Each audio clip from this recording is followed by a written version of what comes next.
இது honourable message. 2026 இல் ரமலான் மாதம் தோராயமாக பிப்ரவரி 18ஆம் தேதி தொடங்கி மார்ச் 19 அல்லது 20ஆம் தேதி ஈகை திருநாளுடன் ஈதுல் ஃபித்ர் நிறைவடைய வாய்ப்புள்ளது. பிறை தெரிவதைப் பொறுத்து இது மாறுபடும். ரமலானை வரவேற்க 5 எளிய வழிகள். புனித மாதத்தை வெறும் நோன்போடு மட்டும் நிறுத்தாமல் மனதளவிலும் உடலளவிலும் தயார் செய்வது அவசியம். 1. மனரீதியான தயார்நிலை, மென்டல் ப்ரிப்பரேஷன். நிய்யத் எண்ணம். இந்த ரமலானை வெறும் சடங்காக பார்க்காமல் ஒரு மாற்றத்திற்கான தொடக்கமாக கருதுங்கள்.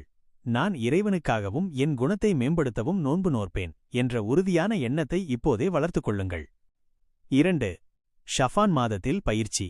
ரமலான் வருவதற்கு முன்னரே தற்போதுள்ள ஷஃபான் மாதத்தில் அவ்வப்போது சுன்னத்தான நோன்புகளை வைப்பதன் மூலம் திடீரென வரும் பசி மற்றும் தாகத்தை உடல் தாங்கும் வகையில் பழகிக் கொள்ளலாம். 3. நேர மேலாண்மை, டைம் மேனேஜ்மெண்ட். தொழுகை மற்றும் குரான், வேலைப்பளுவுக்கு நடுவிலும் ஐவேளை தொழுகை மற்றும் குரான் ஓதுவதற்கு தனி நேரத்தை ஒதுக்குங்கள். தூக்கம், சஹர்.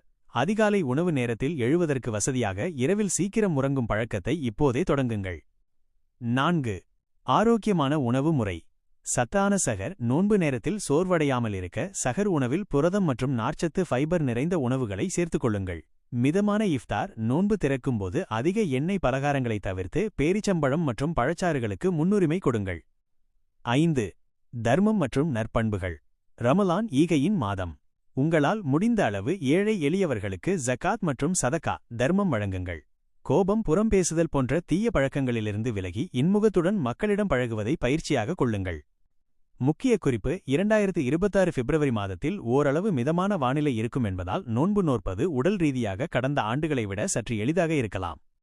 இந்த ரமலான் உங்கள் அனைவருக்கும் இறைவனின் அருளும் மன நிம்மதியும் கிடைக்க வாழ்த்துகிறேன். உங்கள்